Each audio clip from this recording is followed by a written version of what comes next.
Yes, said Tom bluntly, on opening the front door. What do you want? A harassed middle-aged woman in a green coat and felt hat stood on his step. He glanced at the armband on her sleeve. She gave him an awkward smile. I'm the belittling officer for this area, she began. Oh, yes? What's that got to do with me? She flushed slightly. Well, Mr. Oakley. Thomas Oakley. Ah, thank you, Mr. Oakley. She paused and took a deep breath. Mr. Oakley, with the declaration of war imminent, Tom waved his hand. I knows all that. Get to the point. What do you want?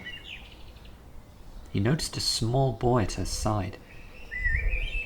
It's him I've come about, she said. I'm on my way to your village hall with the others. What others? She stepped to one side. Behind the large iron gate which stood at the end of the graveyard were a small group of children. Many of them were filthy and very poorly clad. Only a handful had a blazer or coat. They all looked bewildered and exhausted. One tiny dark-haired girl in the front was hanging firmly onto a new teddy bear. The woman touched the boy at her side and pushed him forward.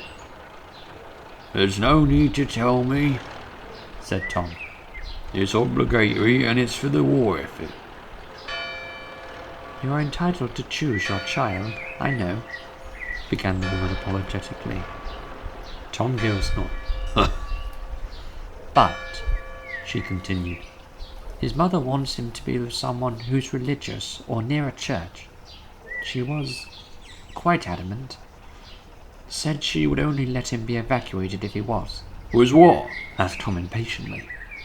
Near a church. Tom took a second look at the child. The boy was thin and sickly looking, pale with limp sandy hair and dull grey eyes. His name's Willie, said the woman. Willie, who had been staring at the ground, looked up. Round his neck, hanging from a piece of string, was a cardboard label. It read, William Beech. Tom was well into his 60s, a healthy, robust, stockily built man with a head of thick white hair. Although he was of average height, in Willie's eyes he was a towering giant with skin like coarse, wrinkled brown paper and a voice like thunder. He glared at Willie. "You'd best come in," he said abruptly. The woman gave a relieved smile. "Oh, thank you so much," she said, and she backed quickly away and hurried down the tiny path towards the other children. Willie watched her go. "Come on in," repeated Tom harshly. "Ain't got all day." Nervously, Willie followed him into a dark hallway. It took a few seconds for his eyes to adjust from the brilliant sunshine he had left to the comparative darkness of the cottage.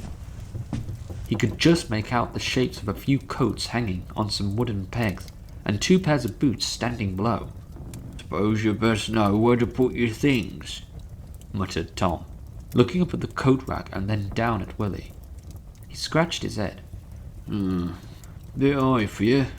I'd best put in a low peg." He opened the door on his left and walked into the front room, leaving Willie in the hallway still clutching onto his brown carrier bag. Through the half-open door, he could see a large black cooking range with a fire in it and an old threadbare armchair nearby. He shivered. Presently, Tom came out with a pencil. "You can put the old bag down," he said gruffly. "You ain't going no place else." Willie did so, and Tom handed him the pencil. He stared blankly up at him. "Go on," said Tom. "I told you before, I ain't got all day. Now make the mark so there's nowhere to put a peg, see?" Willie made a faint dot on the wall beside the hem of one of the large coats. "Make a nice big un so's I can see it clear like." Willie drew a small circle and filled it in. Tom leaned down and peered at it. Neat little chap, ain't you? Give me your Macintosh and I'll put it on top of mine for now."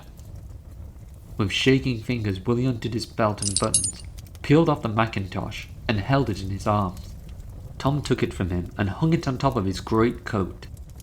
He walked back into the front room. "Come on," he said. Willie followed him.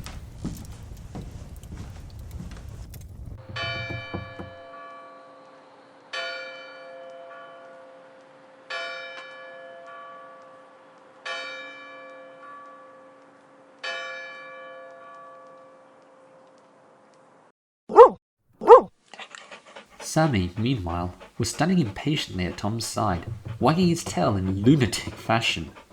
"Go on, you deaf dog," said Tom, and he leapt on the bed between Willie's arms and licked his face. Slowly Willie put his arms around him, gave a small cry, and burst into tears.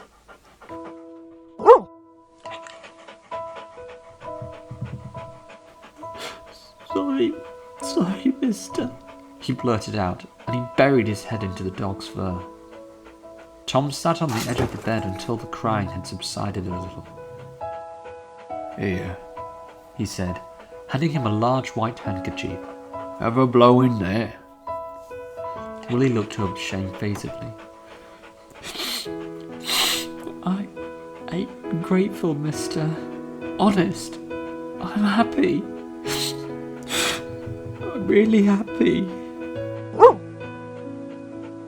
Tom nodded, and Sammy licked one of the tears from his face. "You can have the lamp lit for 10 minutes, he said, patting the dog. "But mind you behave yourself, Samuel." He made his way downstairs to the front room and turned Willie's damp clothes around. His pipe was on the table. He picked it up and tapped the old tobacco out onto the range.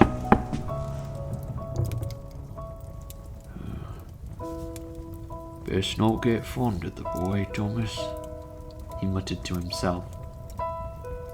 He sat back in the armchair and watched the smoke drifting upwards from his pipe towards the gas lamp. He glanced at Willie's thin grey clothes.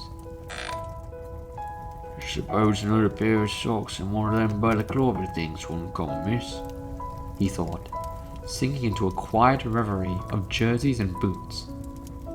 It was interrupted by sounds of scrabbling from upstairs. He climbed up the steps, pipe in mouth, grunted out a few words as he entered the attic and blew the lamp out, plunging them all into total darkness. "Take them blacks down now," he mumbled, removing them from the window. "You warm enough?" Willie raised his head. "Yeah," he answered, and he sank happily back into the soft white pillow. Tom stared out of the window and chewed the end of his pipe. He gave a little tap on the floor with his foot, and then moved towards the bed and gently ruffled Willie's hair. He was halfway down the hatch with Sammy in his arms when he remembered something. "Don't forget them old prayers." "No, mister," said Willie. He paused for an instant.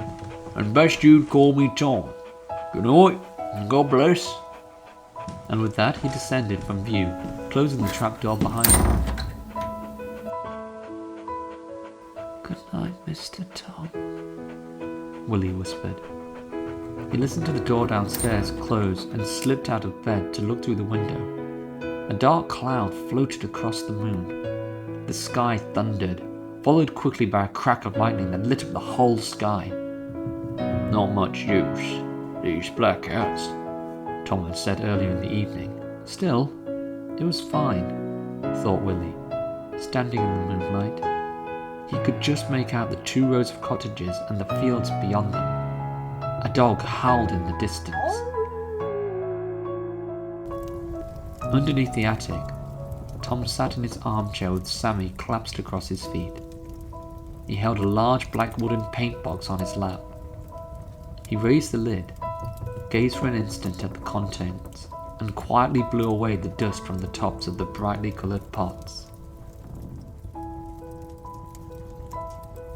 "Good night, Mr. Tom." "Good night, Willie. God bless."